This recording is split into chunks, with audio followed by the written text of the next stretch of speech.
My girlfriend is supposed to be a genius. She has an IQ of 140 and remembers every single thing she reads. But when she asked me to marry her, she somehow forgot the ring.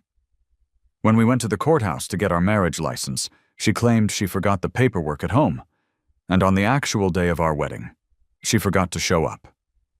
She was too busy next door, trying to save her childhood best friend's wedding in the other banquet hall. When my dad saw what was happening, the shock was too much for him. He had a heart attack right there in the lobby. I begged Chloe to come to the hospital. I just wanted her to stand by my dad's bed and explain things to him, to give him a little bit of peace before he went. But she was always so distant with me. She was too busy on the phone with her childhood friend's mother, calling her Mom, and telling everyone that I was just some clingy guy she knew from college. Later, I had to handle my father's funeral arrangements all by myself. During that quiet, lonely week, I applied for a transfer to an overseas branch at my job. I was back at our apartment packing my life into boxes when Chloe finally returned from her honeymoon. She looked happy, practically glowing with satisfaction. She smiled at me and asked, "Jack, is your dad feeling any better? We should pick a new date for the wedding soon. It'll give him something to look forward to." She didn't have a clue. She didn't know that from the moment my dad passed away, there was no we anymore. I was taking my winter coats out of the closet and folding them neatly into my suitcase. Suddenly, the front door clicked open and someone walked in quietly on tiptoes. A pair of slender hands wrapped around me from behind, covering my eyes. Her fingers were freezing cold. "Guess who?" she whispered. She lowered her voice to sound husky and playful, the way she always did when she came back from business trips and wanted some attention. In the past, I would have laughed. I would have said, "It's my beautiful Chloe," and held her hands to warm them up. But that sweet feeling was gone now. I wasn't in the mood to play games. I pulled her hands off my face and went back to folding my clothes without saying a word. My girlfriend, Chloe, seemed confused. Her hands balled up into fists, and her eyes dropped to the floor. She looked like a sad kitten, asking pitifully, "Jack, what's the matter? What's the stew or? Isn't giving me the cold shoulder for a whole month enough punishment? After you stormed into the wedding venue like that, I had to spend forever explaining everything to the guests." I gave a tired, sarcastic smile. A month ago, I became a total joke to all our friends and family. My bride stood me up for another guy. My dad died because of the stress, and Chloe had me thrown out of the reception hall like I was a beggar. Even on the day of my dad's funeral, people from my hometown whispered about me. "That's him, right? The guy whose wife ran out on their wedding day? And he was supposed to be the smart student? Almost 30 and still single. It's embarrassing. I heard he drove his own father to an early grave. Told you having a son is useless. They can't even take care of you in your old age." The heavy, suffocating feeling of the burial washed over me again, but I didn't have any tears left to cry. I came back to reality and said plainly, "It's not the cold shoulder. Let's break up." I hadn't even finished the sentence when Chloe just nodded, letting out a long, "oh," as if she was bored and couldn't care less. "Not the cold shoulder, so you're just picking a fight with me, right? Didn't I text you the explanation? Ryan's wedding had a last-minute disaster. Our families are old friends. Helping him out wasn't going to kill me." She sat down on the sofa like a queen, picked up a gray sweater of mine, and began clumsily folding it. Beneath her dark hair, her eyebrows furrowed, and her lips pursed just a little bit. "This sweater is so ugly. You should just throw it out." I didn't say anything. I just stared at the silver wedding band on her ring finger, feeling a little dazed. I finally realized that the unusually cold thing pressing on my eyelids earlier had been that ring. Chloe noticed me looking, and as if she was hiding evidence, she quickly slipped the ring off and shoved it into her pocket. Then she blinked, trying to smooth things over like she always did. "You have to commit to the part, you know? I forgot to take it off. You aren't getting all jealous again, are you, Jack?" Actually, I wasn't angry at all. I just suddenly remembered something. When she proposed to me at the dinner table, she held out her hand, and asked if I would marry her without even having a ring. She said she forgot it, and that she didn't like the feeling of being tied down by jewelry anyway. She promised she'd make it up to me on our wedding day with a custom Cartier ring. But in the end, she placed that custom ring perfectly on Ryan's finger, and she, the woman who hated being tied down, was now happily wearing her own wedding band, never wanting to take it off. Angry? I couldn't feel anger anymore. For the past month, I had tortured myself by watching the news reports and social media updates of Chloe and Ryan's honeymoon trip around the world, and now my heart was just numb. I looked away and didn't reply. I just took the sweater back from her hands and said flatly, "My dad knitted this for me." Chloe's hands were suddenly empty. She was clearly annoyed, her lips tightening, but she managed to keep her temper in check. "By the way, how is your father? He should be pretty much recovered after a month of rest. Somewhere, right?" Her eyes curved into a smile. "I always thought our wedding venue was too small anyway and didn't do you justice. Let's take this opportunity to set a new date, throw a huge lavish wedding, and make your dad happy." I knew Chloe was in a good mood today and was giving me plenty of chances to back down. If I didn't take them, she would definitely throw one of her spoiled fits. But she forgot something important. The day we were supposed to get our license, she showed up at City Hall and said she'd forgotten her paperwork, then turned around and left to help Ryan, the groom who had just been stood up, try on tuxedos. We were never legally married. We didn't need a wedding. Coming back to the present, I just gave a sad smile. "There's no need." After being shut down several times, Chloe's face suddenly darkened. Just as she was about to speak, her phone rang. When she saw the name Ryan on the screen, her expression softened completely, and her voice became unbelievably gentle. "I just got home. Why are you calling?" After listening for a moment, she tucked the phone between her ear and shoulder, picked up her beige trench coat from the rack, and smiled. "Ryan, you're really pushing your luck. I'm in the middle of placating my boyfriend here. This is the last time you hear me?" I watched as she expertly slipped the ring back on her finger, checked her hair and makeup in the full-length mirror, and grabbed her car keys to leave. With her hand on the doorknob, she seemed to remember I was still there. She glanced back, ruffled my hair, and said in a doting voice, "Okay, Jack, stop sulking. I bought you a little present. I'll give it to you tonight." I watched her leave, then walked over to the floor-to-ceiling window. Through the glass, I saw a flashy red Ferrari parked downstairs. Ryan was leaning against the car door, sipping a boba tea, and Chloe, who was usually a germaphobe, bent down without hesitation and took a sip from the same straw before getting into the driver's seat. I stopped watching and drew the curtains. I turned around and picked up the overseas transfer application from my desk, which I had already filled out completely. Running my thumb along the sharp edge of the paper, I walked out the door without a second thought and caught a cab to the office. By the time I finished packing my things there, it was already evening. I had applied for the transfer through the company system a couple of days ago, and it had been approved. All I needed to do now was submit the physical copy for their records. At the office, everyone was whispering as they looked at me. "Isn't that the guy from the video who caused a scene at Miss Davis's wedding at headquarters? Hey, didn't he take bereavement leave to run away? What's he doing back here? I bet he's here to quit. He's been at this company for 10 years and is still just a team lead. I heard he applied for a promotion 5 times and got rejected every time. Pretty useless." These harsh comments used to get me down, but now I felt nothing. I had heard far worse during the time I was arranging my father's funeral. I kept my eyes forward and knocked on my boss's door. "Mr. Miller, come in." Mr. Miller looked at the form in my hand and nodded with satisfaction. "Jack, when you told me you wanted an overseas transfer the other day, I didn't believe it. You always turned it down before, saying you couldn't bear a long-distance relationship with your girlfriend. You were pretty decisive this time. Someone from headquarters is coming tomorrow to inspect the transfer situation. Come back to the office one more time to show your face, and then you can go. You know, we started as interns together. You were always more capable than me, helped me out a lot. I'm glad you finally figured things out. It's for the best. I lowered my eyes. Yeah, maybe it was just bad luck. All the interns from my year had become executives while I was stuck in the same place. Leaving the office, I looked back at the skyscraper where I had worked for 10 years.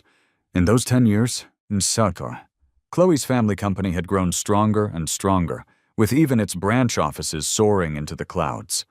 But why had the relationship between Chloe and me crumbled so spectacularly?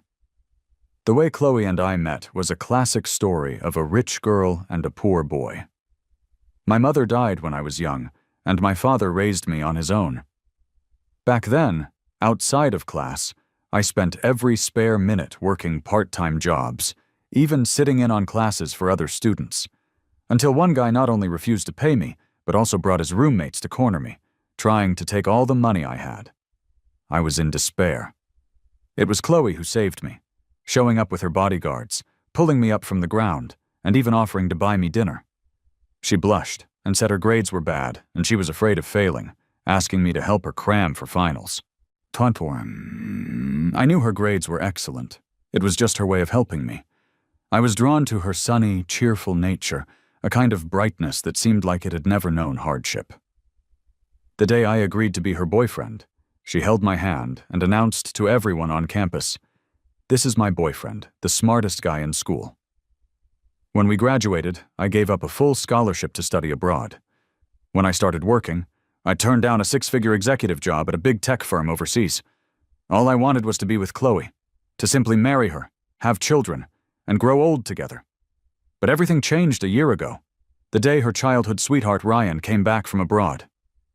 That day, for the first time, Chloe left me behind when I was sick just to pick Ryan up from the airport. That night at his welcome party, she got completely drunk, clung to Ryan's hand, refused to go home with me, and asked with red eyes, "Ryan, please don't leave me again, okay?" From then on, I argued with her endlessly about Ryan. I wanted her to have boundaries. She accused me of being too controlling, of not even letting her have friends. She even said with a sneer that technically she had known Ryan since they were kids, and I was the one who came later. Then, 2 months ago, on the day Ryan sent her a wedding invitation, she, who had rejected my hints about marriage 99 times, suddenly put a piece of pork rib in my bowl and mumbled, "Jack, why don't we get married too?" I shook my head, pushing the memories away. My shadow stretched long and lonely in the setting sun. I had no family left in this world. After a few more steps, the sky turned completely dark. Though I was about to pull out my phone to call an Uber home when I heard a familiar laugh nearby, speaking affectionately. "Ryan, hold on tight or I'm not responsible if I drop you." I turned my head and saw them at the entrance of a brightly lit bar. Chloe was carefully supporting a drunk Ryan, the two of them leaning intimately against each other. Ryan had his arms wrapped tightly around Chloe's neck, smiling happily like a small pet relying on its owner. A circle of people around them was cheering them on. "All right, the game's not over. Go, Chloe. Don't forget to link arms and drink with your husband when you stop. Ryan is so handsome." When we played house as kids, Chloe would beat us all up to be the princess who got the prince. Who knew the prince and princess would end up together for real? Chloe was beaming gently, steadying the dizzy. Tarto intoxicated Ryan as if he were a fragile piece of porcelain. Then she and Ryan took the glasses someone handed them, linked arms, and expertly drank together. Instantly, the cheering grew louder. People clapped and shouted, "Kiss, kiss, kiss!" Chloe froze for a second, not moving. Ryan, however, smilingly defended her. "Didn't we say that was the last game? We've been at these wedding games for so long, everyone should be heading home." But in the next second, Chloe wrapped her arms around Ryan's neck and kissed him. Her eyes were open, clear, and gentle, with a deep possessiveness hidden in their depths. A moment later she looked away, slowly released her grip on Ryan, and clutched her head, pretending to be drunk. "I want to go home. My head hurts so much." I took in every detail of Chloe's concern for Ryan, her cautious, protective love. I also watched as she shakily pulled out her phone and dialed a number. Then my phone started ringing from several feet away. Chloe heard the ringtone, and the moment our eyes met, she stood up straight. The crowd looked at us quizzically. "Chloe, who's this handsome guy?" one of them asked. Chloe's eyes flickered. "The son of my family's driver," she mumbled. "My mom probably sent him to tell me to come home for dinner." A smug look crossed Ryan's face. "Playing the part of a considerate husband," he said slowly and deliberately. "Oh, the driver's son. Well, you'd better take good care of your young lady then." The old me would have tearfully asked Chloe who she really loved. Now I just found it all tedious. Without giving them another glance, I turned and got into the Uber I had just called. When I got home, my stomach was cramping from not having eaten all afternoon, so I made myself some plain noodles. I'd barely had 2 bites when I heard the clatter of high heels outside. The next second, Chloe kicked the door open. Seeing me eating, she scowled and snatched the chopsticks from my hand. "Jack, why did you just turn and walk away back there? Do you have any idea how embarrassing that was for me?" What I didn't expect was that Ryan had followed her. He was holding Chloe's arm with a look of concern, his voice gentle. "Chloe, didn't we agree you'd talk to him nicely?" He turned to me with a smile that couldn't hide his triumphant expression. "Jack, please don't be mad. Chloe's always had a bit of a temper. She's impatient with everyone except me. But you were in the wrong, too. Chloe was drunk. How could you just leave her there alone?" I grabbed another pair of chopsticks and shoveled a mouthful of noodles. They were bland and tasteless. Without looking up, I answered, "Chloe, you had your husband there to take care of you. Why would you need me?" Chloe's face went dark, the atmosphere around her turning heavy and cold. "What do you mean, my husband? Jack, there's a limit to your jealousy. Those were just friends from our circle. Ryan and I were just playing along. You think I like to drink? I did it for you." I found that ridiculous. She was clearly enjoying every moment of being lovey-dovey with Ryan, and now she was playing the victim. Looking at Chloe, I put down my chopsticks. "For me?" "For you," Chloe said as if it were the most obvious thing in the world. "My mom said she would only agree to make me the heir to the company if I married Ryan. Only then could we be together. Only then could I get you transferred to headquarters. Wasn't this all for you and your career?" Ryan frowned, almost imperceptibly, a flash of malice in his eyes. But he played along. "Chloe's right. You probably don't know, but she's the one who's been rejecting all your promotion applications over the years. It was to protect you. She's really gone to great lengths for you." I froze. A chill shot up my spine, so cold it made me shiver. All these years, I had pushed my body to its limits, trying to stand shoulder to shoulder with Chloe through my own hard work. But now Ryan was telling me that Chloe had thrown all my efforts down the drain. So what were all those late nights working on proposals? All those business dinners where I drank until my stomach bled just to close a deal? All those missed holidays and the fact that I barely saw my own father? What was it all for? My nose stung, and my eyes instantly turned red. My voice was hoarse as I asked Chloe, "Is that true?" Chloe didn't show a hint of guilt. Instead, she nodded as if expecting praise. "Of course, don't worry. From now on, you'll be Mr. President of the Davis Corporation. You can have whatever you want. What are a few promotions compared to that?" I suddenly found it all so laughable. Chloe had always insisted on keeping our relationship a secret. Even for our wedding, she told me to only invite my closest friends and family and not to make a big deal out of it. No one even knew we were together. Protecting me was just an excuse. It was all just to satisfy her own need to control me, to belittle me so I would revolve around her. Only now did I realize that what I thought was sweet, genuine love had never been pure at all. I shook my head and finally said the words that had been sitting in my heart. "Chloe, let's break up." Chloe's eyes flew open and she stared at me in disbelief. Her lips trembled, but she couldn't get a single word out. A flash of joy crossed Ryan's face. He quickly scolded me. "Jack, you can't break up with Chloe just because she and I are close. She really loves you. On our honeymoon, the first thing she thought of when she saw something interesting was getting it for you." Even now, he couldn't resist twisting the knife by mentioning the honeymoon. Ryan was truly disgusting. With someone backing her up? Chloe regained her composure, and her anger flared. Her beautiful face looked like it was carved from ice. "Jack, you're really pushing it, aren't you? You think you've got me wrapped around your finger? Breaking up? Do you even have the right to break up with me? For the past 10 years, you've lived off me, eaten my food, and I got you your job. What more do you want?" The words tumbled out of her perfectly rehearsed. So this was how she really felt about me. She saw herself as the one who had given everything.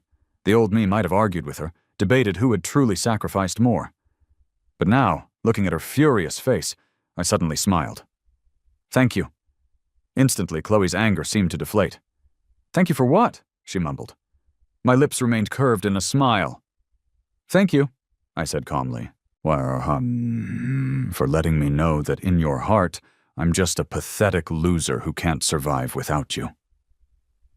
With that, I took my empty bowl and chopsticks to the kitchen and washed them under the faucet. When I came back out, Chloe was still standing there, motionless. Ryan handed her a glass of honey water. "Chloe, drink this. It'll help with the alcohol. It was always your favorite." For the first time, Chloe seemed distracted, placing the glass on the table without a thought. Her face was flushed. After a long pause, she said softly to me, "That's not what I meant." I ignored her, turned around, and picked up the suitcase I had already packed. Just as I walked out the door, a glass smashed against the doorframe behind me, shattering on impact. Sticky honey water splattered all over me. Then another box hit the ground. 2 ceramic rings fell out. I stared at the ceramic rings at my feet, confused. Behind me, Chloe's voice rose in an anguished cry. "I made those rings for you when I was abroad. I was thinking about you the whole time. Jack, why are you being so difficult?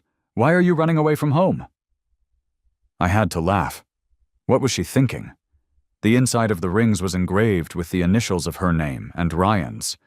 They were obviously a matching set for them, and she had the nerve to say she made them for me. I didn't hesitate any longer.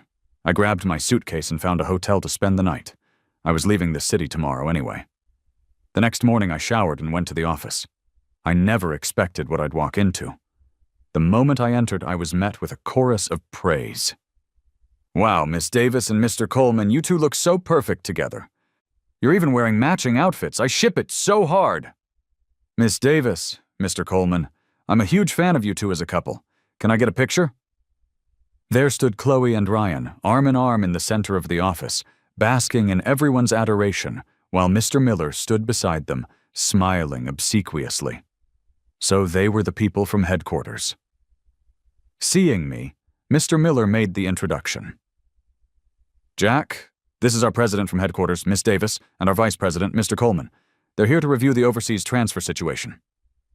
Chloe deliberately turned her head away from me, her recently smiling lips now a flat line. "Who's being transferred this time?" she asked coolly. Mr. Miller presented me and 2 others. "These 3, he said with a smile. Instantly, Chloe's expression froze, her eyes turning dark. Ryan's eyes flashed with schadenfreude.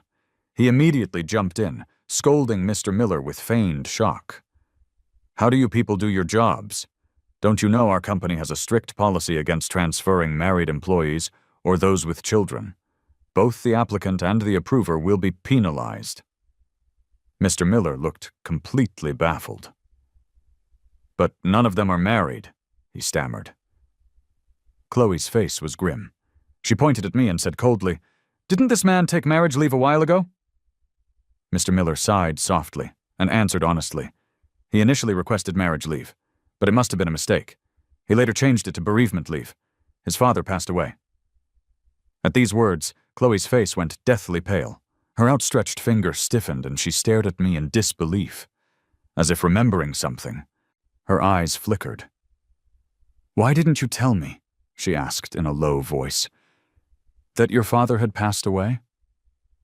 I found it laughable. My dad had always cherished Chloe as a daughter-in-law.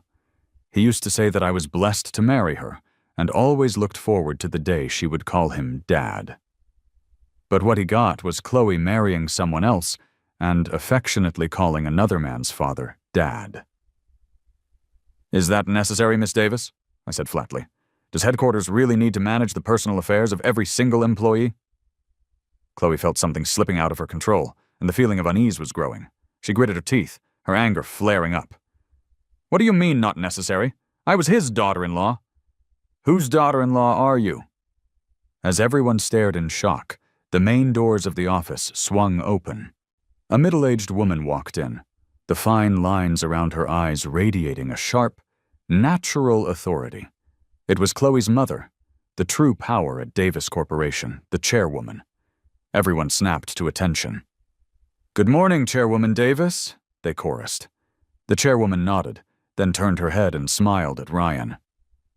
"Ryan, I sent you 2 lovebirds to make an appearance at the branch offices. What's all the commotion?" Remembering what Chloe had just said, everyone in the room held their breath, not daring to make a sound. Ryan's face turned shades of red and white. He forced a smile, his eyes welling with tears.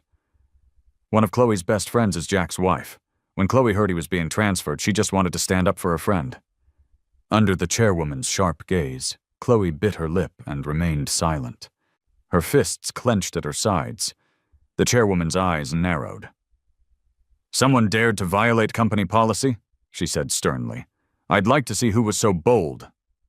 I stepped forward. "Chairwoman Davis," I said calmly, "it's a misunderstanding. I'm not married. My ex-girlfriend and I broke up amicably some time ago." The chairwoman raised an eyebrow, looking me up and down. Then she turned to Chloe.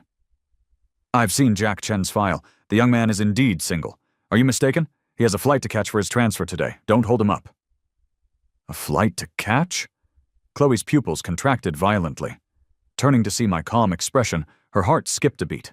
A look of panic crossed her face. Forgetting her usual composed demeanor at the office, she cried out, "Mom! It wasn't my friend, it was me. I'm Jack's wife. How could I be mistaken? We got our license on November 3rd. He must be lying. I was there with him." Everyone in the room swallowed hard, not expecting to witness this kind of high society drama. Chloe relaxed a little, thinking this would be enough to block my transfer. But the crease in her mother's brow deepened. Her gaze shifted between me and Chloe before she made her judgment. "What nonsense are you talking about? Even if he is your ex-boyfriend, your official documents have been locked in my safe this whole time. What could you have possibly used to get a marriage license?" Chloe, who always had such a sharp photographic memory, seemed to have genuinely forgotten that we had never gotten a license. "How is that possible?" she demanded. "Mom, don't lie to me." The chairwoman's expression grew stern, her tone impatient. "I told you to call me Chairwoman Davis at the office. Such disrespect. I've spoiled you rotten. Your documents have always been locked in my safe, and you have never once asked me for them." Piece by piece, her mother helped her reconstruct that day. "And as I recall, you went with Ryan to pick out a wedding dress that day. When would you have had time to get a marriage license? I think you've just been too tired lately. You're starting to hallucinate. Stop getting in the way of Jack's future." Her words were harsh, carrying the weight of a threat, warning Chloe not to bother me anymore, and the reminder was clearly effective. Chloe looked as if she had been struck dumb. She finally remembered. She hadn't gotten the license with me that day because the moment she'd agreed to my proposal, she had started to regret it.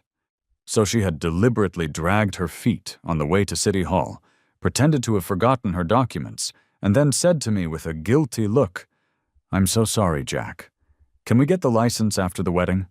There aren't any auspicious days left anytime soon." Right at that moment, she had received a call from Ryan asking her to help him try on a bridal gown for his fiancée, and she had fled as if escaping. Remembering everything, she turned to stare at my impassive face, her lips trembling, unable to say a word. I addressed the chairwoman. "I don't know, Miss Davis. I believe she mistook me for my ex-girlfriend last time, which caused a small incident at our wedding. So I suppose she's just playing a joke on me now." The chairwoman nodded, looking at me with satisfaction. "Jack, don't worry about the transfer. Ooh, I have high hopes for you." I nodded and turned to leave. Chloe instinctively reached out to stop me. "Jack." But her mother stopped her, her face serious. "Shouldn't you and Ryan be continuing your tour? I have to present the company's recent performance results at headquarters today." Ryan finally moved. His venomous gaze shifted from me to Chloe, and he grabbed her right hand, lacing his fingers through hers. Chloe struggled for a moment, her eyes fixed on me. But after a second, she relented and turned to walk away with Ryan. I no longer cared about any of this drama. All I wanted was to escape this city. I went downstairs and took a cab to the airport. On the way, I watched the familiar scenery fly by and silently said goodbye. I never expected to get a call from Chloe while I was checking in at the airport. I frowned, not wanting to answer, but out of habit, my finger swiped to accept the call. "Hello, what is it?" I asked, resigned. The sound on the other end was noisy, like a howling wind. Chloe's words came out in a rush. "Jack, don't go yet. Wait for me, I'm almost at the airport." Then she hung up. I stood there, still holding the phone to my ear, a strange look on my face. The airport? What was Chloe doing coming to the airport? She was so afraid of her mother, there was no way she would come after me. I wasn't so self-absorbed as to think she couldn't let go of our past, that she would be willing to give up the power and status she had worked her whole life for. But to my utter shock, Chloe actually did show up, panting and out of breath. She bent down and grabbed the handle of my suitcase, looking up at me like an abandoned kitten, pleading pitifully. "Jack, don't go. I don't want the president's position anymore. I want to marry you. I'll go steal the documents right now, and we can get our license, okay?" I knew that even though Chloe was 30, she had been so sheltered by her family that she was still like a child. She believed that if she just put on a sad face and apologized, the whole world should forgive her. I used to appreciate her immaturity, hoping she would stay carefree forever. But now I was completely and utterly disappointed. She hadn't chased me down out of love, but out of fear of losing her obedient little toy. But the world doesn't revolve around her. It was time for her to grow up. Looking at Chloe, my gaze was utterly calm. "Go home, Chloe. Stop joking. You've worked hard for 10 years to get that inheritance. Now that it's within your grasp, you can't just throw it away." The adrenaline that had propelled Chloe to come find me began to fade. Her grip on the suitcase handle tightened. She bit her lip, looking stubborn. "Jack, please don't take the transfer. If you stay in this city, I'll do whatever you want. Do you remember why I told you our company doesn't allow overseas assignments? When I was just a baby, my mother, a real powerhouse, chose to expand the business overseas. She was gone for 5 years. But when she came back, my dad had another child. From that day on, my mom went crazy. She became paranoid and suspicious, unable to accept such a betrayal. The reason I resisted marrying you is because I was afraid. I was afraid that the day you stopped loving me, I would become just like her." Her words were surprisingly honest and direct. I knew this was her deepest, most hidden fear. In fact, her father had done something even worse. In an attempt to seize half of the Davis family's assets, he had secretly kidnapped Chloe and held her for ransom. Although Chloe was rescued, she fell gravely ill afterward. The shadow of abandonment had loomed over her entire life, becoming her personal nightmare. That's why I had always been so patient, so careful to protect her fragile heart, hoping she would feel and believe in my love. But the truth was, this person who claimed to be terrified of marriage had no problem accepting her wedding to Ryan and had looked blissful on their honeymoon. Perhaps even she didn't realize that she had an extraordinary dependence on and trust in this childhood sweetheart she hadn't seen in years. After a decade together, I wanted a clean break. I kept my voice gentle. "Chloe, I can see that Ryan truly likes you. You don't have to hide your feelings anymore. I wish you both the best, a long and happy life together." Chloe argued anxiously. "No, that's not it. I just see him as a little brother. He was the one who saved me from my dad. I admit I had a tiny crush on him once, but just a tiny one. The person I truly love is you, Jack. You can't leave me." As she spoke, Her voice suddenly grew hoarse and cracked with tears. I just found it laughable. Even now she was playing the ostrich, thinking she could bury her head in the sand and escape reality. In her heart, the inheritance was more important than me. Her mother's approval was more important than me. Ryan was more important than me. Sometimes even a night out with her friends was more important than me. We had been drifting apart for a long time. What? And yet here she was, insisting she loved me. Just as we were at a standstill, a dozen men in black suits entered the airport. Chairwoman Davis had arrived with Ryan to retrieve her. At the sight of her mother's stern face, Chloe's eyes filled with fear, and she instinctively let go of my suitcase. I sneered inwardly. This was the Chloe I knew, a child who would never grow up. Before her mother could even speak, Chloe swallowed hard and automatically took a few steps away from me. She kept looking back over her shoulder, then said with sudden determination, "Jack, I'll wait for you. The transfer is only for 3 years. I'll wait for you at home." I found it all so ironic I didn't even bother to look at her. Who needed her to wait? And she still hadn't noticed that I had already moved everything of mine out of the house. There was no trace of me left. My home had disappeared the day my father died. I turned, boarded the plane, and didn't look back. After landing, I had dinner with the colleague who came to pick me up. His name was Sam, and he had been transferred here a year before me. We had met a few times at the company. The moment he saw me, he clapped me on the shoulder. "Jack, you finally made it. Our boss here is always telling me to poach you. I knew you didn't want to leave the country, so I never bothered you. If I'd known you were coming, I would have called you for sure." A small smile touched my lips. In fact, this overseas firm had subtly asked me many times if I wanted to join them, even deepening their partnership with our company and increasing the number of transfer spots, just in the hopes I would come over. But I was blinded by love at the time and turned them all down. Thinking back on it now, I was such a fool. As we were eating at a restaurant, my phone, which was on the table, wouldn't stop vibrating. It was Chloe. I frowned slightly. A call from Chloe could never be good news, but Sam looked shocked. "Is that Miss Davis from our parent company? Does she need something from you? Jack, you should probably take that." Reluctantly, I answered. On the other end, Chloe's usually calm voice was trembling violently. "Jack, where did all your things go? You said you would be with me forever. Why did you break your promise?" Her voice was so loud, almost hysterical, that I had to hold the phone away from my ear. Sam's fork and knife slipped from his hands, clattering onto his plate. He stared at me, his mouth agape in disbelief. I just said coldly, "Chloe, from the moment my dad died, you and I have had nothing to do with each other." I hung up. After a moment's thought, I blocked her number. When I looked up, Sam was staring at me, looking like he wanted to say something. "What is it?" I asked, a little confused.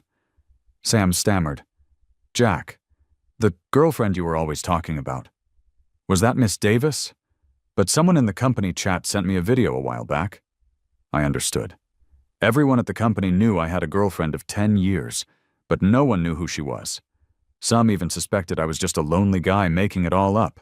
And the scene of me crashing Chloe and Ryan's wedding, begging her to come to my dad's bedside, had been filmed and passed around the entire company as a joke. Now, facing Sam, I didn't bother to hide it. "Yes," I said frankly. "We used to date. It didn't work out, so we broke up."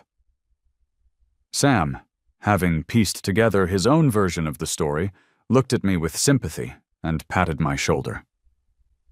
"Don't take it too hard, Jack. Guys like us can't compete with the son of the Coleman family. I'll introduce you to a good, down-to-earth girl later." I chuckled and shook my head. Once I officially started my new job, I felt a sense of relief. It was amazing what you could accomplish when no one was sabotaging you or deliberately making your life difficult. Every bit of effort I put in yielded a corresponding reward. After just 1 month, I was promoted to an executive position. This was a level I had never reached back home, even after 10 years of work and 5 promotion applications. Meanwhile, Chloe was frequently on the front page of the news, always tied to Ryan. Of course, they attended all sorts of galas and events as a married couple, putting on a show of affection and earning a reputation as a perfect, well-matched pair. I figured Chloe must have sorted things out and realized that her true love, buried deep in her heart, was Ryan. And that was fine. Seeing them together now, my heart was as still as water. I felt nothing at all. In the blink of an eye, 3 years passed. It was time for me to return to the home office to report on my work. I never expected that Chloe and Ryan would be the ones to pick me up at the airport. Chloe, wearing sunglasses and an arrogant expression, saw me and immediately turned to walk away. Ryan, however, still wore his gentle mask, his words laced with hidden barbs. "Jack, you look like you've been doing better abroad these past 3 years than you ever did at home. You've even bulked up. You probably forgot all about us." Since they were there to pick me up on behalf of headquarters, I couldn't really refuse, so I followed them. I discreetly felt my arm muscles, which weren't very visible under my winter coat, and thought to myself that yes, I had gotten a bit stronger. "Yeah, things have been good," I said non-committally. When we got to the underground parking garage, Chloe got into the driver's seat. Ryan opened the passenger door and sat down. Only after buckling his seatbelt did he say, "Oh, I'm so sorry, Jack, I forgot. You should be in the passenger seat. I'll get out." Chloe snorted. "Don't indulge his bad habits. He can sit in the back." I was confused. Was it a new trend to have guests sit in the front? Why else would Ryan offer me the passenger seat? But since Chloe had spoken, I just nodded and got into the back. Chloe's hands on the steering wheel suddenly tightened, her knuckles turning white. Her eyes were dark as she said through gritted teeth, "Jack, didn't you used to say the passenger seat was exclusively for your boyfriend? That you hated it when anyone else sat there?" I was even more baffled. "Yeah, Ryan's your husband, so it's fine for him to sit there." Chloe's face grew darker. She drove in silence, and for a long time, the car was filled with a suffocating quiet. I took out my phone and quickly texted my wife to let her know I had landed safely, so she wouldn't worry. Yes, in these 3 years, Sam had introduced me to a female colleague, Emma, and we had gotten to know each other and fallen in love. She was also on an overseas assignment from our company and, like me, had lost all her family, so she had no desire to go back. Maybe it was a shared sense of loss, or maybe we were just two lonely souls finding comfort in each other, but we always had endless things to talk about. A year later, we got married. By the time I had to return, she was 3 months pregnant, but she still had work to finish, so I didn't ask her to come with me. Seeing me grinning foolishly at my phone in the rearview mirror, Chloe gritted her teeth in frustration. She cleared her throat and said, "Jack, aren't you going to ask me how I'm doing?" Before I could answer, she started talking to herself. "My mom retired last month and handed the entire company over to me. Now the company is mine. Was she trying to show off? I got it. This was the legendary Who's Doing Better competition with an X." My wife texted me back, "Glad you landed safely, honey. The baby was very well behaved today." She followed it with a little bear blowing a heart emoji. A smile spread across my face, and I sent a heart back. Feeling much better, I casually said to Chloe, "Congratulations, Miss Davis." The next second, Chloe slammed on the brakes. I lurched forward, barely managing to catch myself with my hands. I rubbed my bruised forehead, about to protest. But Chloe was staring at me, her eyes locked on mine, seemingly furious. Ryan's gaze flickered between us. "Jack," he began, "why are you being so polite? You're not still mad about my relationship with Chloe, are you? She's missed you a lot these past few years. She even deliberately added more trips abroad just to find you." Chloe cut him off. But her resentful words were directed at me. "Ryan, why are you telling him all that? Some people have no heart. He's been holding a grudge for 3 years. So petty." Huh? Who was holding a grudge? Me? While I was still trying to figure it out, Ryan jumped in with a smile. "Jack, you're looking more handsome than ever. You must have been very popular abroad." "It was okay," I said vaguely. "I'm married now." Beep! Someone slammed their fist on the horn, letting out a long, sharp blast. Chloe whipped her head around, her eyes bloodshot. "What did you say?" she asked, her voice hoarse. I looked her straight in the eye and said flatly, "I got married while I was abroad." Ryan's eyes lit up, and he couldn't stop a smile from spreading across his face. "Jack, everyone saw how much you loved Chloe. You can't joke about something as serious as marriage." But Chloe seemed thoughtful, a strange smile playing on her lips. "Jack, I never knew you learned how to lie after 3 years away. Well, now that you're back, don't leave again. All the promises I made to you can finally come true." I didn't know what to say. If she didn't believe me, then so be it. Chloe was the kind of person who, once she got an idea in her head, would never let it go. Arguing with her was a waste of breath. After we got to the office, I quickly reported on my work from the past few years. While Chloe and Ryan were in a meeting, I went to the HR department and pulled out my letter of resignation. The HR employee stared at me in shock. After all, everyone who went on an overseas assignment came back to an executive position and a comfortable life. This was the first time he had ever seen someone come back from a transfer only to quit. "Okay," he stammered. "I'll submit it for you. You should get a response within 3 business days." I just gave a faint smile. I turned and took a cab to my father's grave. This was the other reason I had come back. On the way, the villagers still pointed and gossiped. "Well, look who it is. The kid disappeared for 3 years. Did he just get out?" "Don't talk nonsense. His wife said he went abroad to do big things. He's a success now." "Wife? Who were they talking about?" I paid no mind to their words. They were usually half-truths anyway. At my father's grave, I was surprised to find the headstone remarkably clean, as if someone polished it regularly. Not thinking much of it, I knelt, placed a bouquet of flowers, lit 3 sticks of incense, and bowed several times. When I stood up, I touched my father's headstone and murmured, "Dad, your son hasn't been to see you in 3 years. Did you miss me? I came to tell you that you have a daughter-in-law now, and you're about to have a grandchild. I know you never liked leaving home, but my career is in another country, so it might be a long time before I can see you again. But don't worry, I'll come back whenever I get the chance." A gentle breeze suddenly blew past. It felt like my father's gentle touch. Then I heard footsteps behind me. It was Chloe, panting slightly. When she saw me, she slowed her pace. She smiled, as if very proud of herself. "Jack, I knew you'd be here." She expertly took out a handkerchief and wiped the dust off my father's headstone. I was a little stunned. "You've been taking care of my dad's grave all these years?" Chloe lowered her eyes, her long, thick lashes hiding her expression. "I heard what happened to your father from the villagers," she said softly. "I'm sorry. I also know you were hurt, and it's only natural that you were so sad you wanted to run away from me."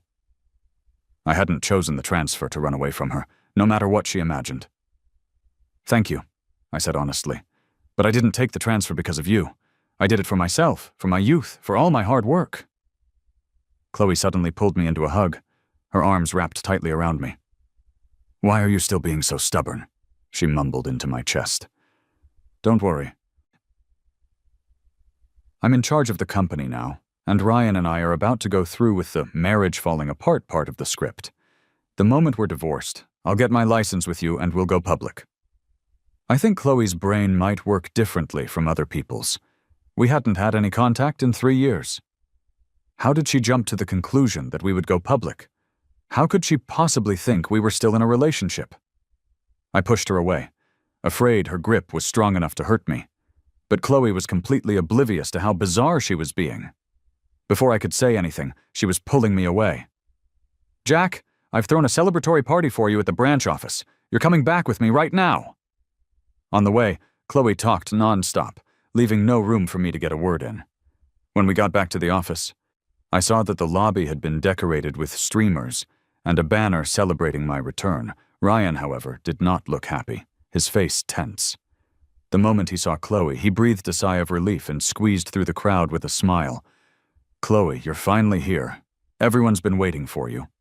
The same employees who had once looked down on me and made my life difficult were now either avoiding my gaze or acting as if nothing had ever happened, showering me with praise.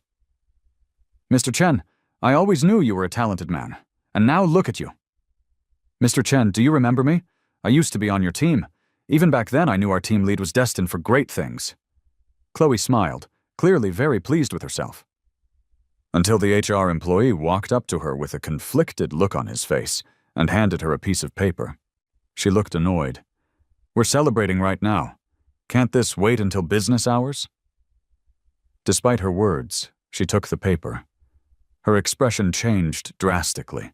Her lips moved silently. Resignation letter. The next second, Chloe's eyes were glued to me. Her mind was in turmoil. She casually set the resignation letter aside. But I had seen it. "Miss Davis," I reminded her calmly, "if you could please sign that. My flight back is tomorrow." Chloe's eyes widened in disbelief. "You're leaving tomorrow? Jack? Are you throwing your future away?" I was getting tired of this. "Miss Davis, my wife is overseas. I don't want to build a career here. I assume that's not a problem?" Seeing his chance, Ryan couldn't resist adding fuel to the fire. "Jack, do you really have a family abroad? In that case, Chloe, maybe you should just—" He didn't get to finish his sentence. Chloe's face instantly darkened. "Jack, stop messing around. You submitted your resignation just to hint that you want a promotion, didn't you?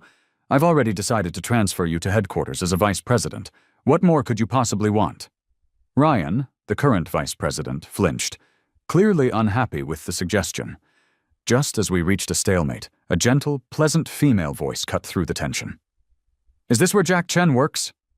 The moment I heard that voice, I immediately walked toward the entrance. My wife's voice! I hurried over to her. "Honey, what are you doing here?" I exclaimed in surprise. Seeing Emma walking quickly toward me, I rushed to support her, my heart pounding. "Emma, slow down. Be careful you don't run into me," I chided gently. She gently stroked her very prominent baby bump. In that instant, Chloe froze. The entire office froze. Some of the quicker ones recovered and started laughing and flattering me. "Mr. Chen, I can't believe you're married and about to be a father. You're really living the dream." "We're all so jealous." "Yes, and your wife is so beautiful, Mr. Chen. You're a lucky man." Emma's ears turned bright red, but she lifted her chin and squeezed my hand, as if staking her claim. "Jack, I wanted to surprise you. And I wanted to come see your dad." Chloe finally snapped out of it, but her usual composure was gone. She had clearly lost her mind. She took a step forward and tried to pry Emma's hand from my arm. "You're lying! Jack is my husband. You're just an actress he hired to make me angry, aren't you?" Fearing what this mad woman might do, I instinctively raised my hand to block her. My hand accidentally swung back and struck her across the face. A sharp, clear slap. I pulled Emma behind me, watching Chloe warily, my brow furrowed. Ryan had already rushed to Chloe's side. "Chloe, are you okay? Does it hurt?" he asked repeatedly. Chloe just held her reddening cheek, her whole body trembling. 2 streams of tears flowed unbidden from her eyes. "Jack," she said, her voice hoarse, "tell me this is all fake. You promised you would only love me for the rest of your life." I looked at her, my expression utterly cold. "Chloe, I'm going to tell you one last time with all seriousness. We broke up a long time ago. We have nothing to do with each other. My wife's name is Emma. She loves me, and I love her." With that, I carefully escorted Emma out of the office. This time, Chloe didn't follow. That night I took Emma to a hotel to rest, planning to take her to my hometown the next day to visit the cemetery. Early the next morning I saw the notification that my resignation had been approved. At the same time I saw news that Chloe and Ryan were publicly flaunting their love and planning to have a baby next year. Their fans online were ecstatic. Chloe sent me a bizarre text message. "Jack, I'll be waiting for the day you realize what's truly in your heart and come back to me. You'll regret losing me." It was absurd, completely delusional. After taking my wife to visit my father's grave, I immediately bought tickets and left the country. A few months later, I saw the news that Chloe's company had been acquired by Ryan's, and she had been forced out of power, falling from a princess to a commoner. After that, I never heard any news of her again. 6 months later, my wife gave birth to a healthy 7.5-pound son. Holding that soft, tiny life in my arms, my heart filled with warmth. Maybe this is what happiness really is.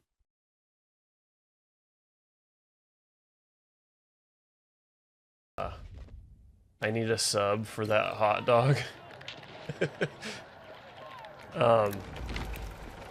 It is a channel point redemption too, but I was wearing it earlier because oh, you're talking about the emote, the hot dog emote? That's the Jonchi emote.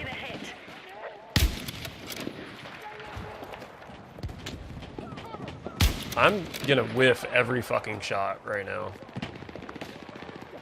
I'm feeling it. See?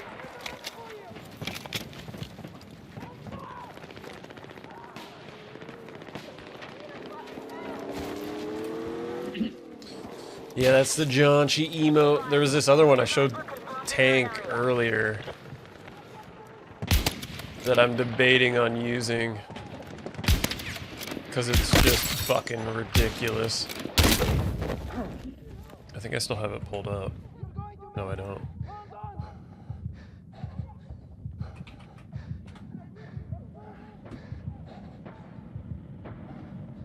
I haven't decided if I want to use this one because it makes me look like a fucking fatty McFat. I had ChatGPT do this because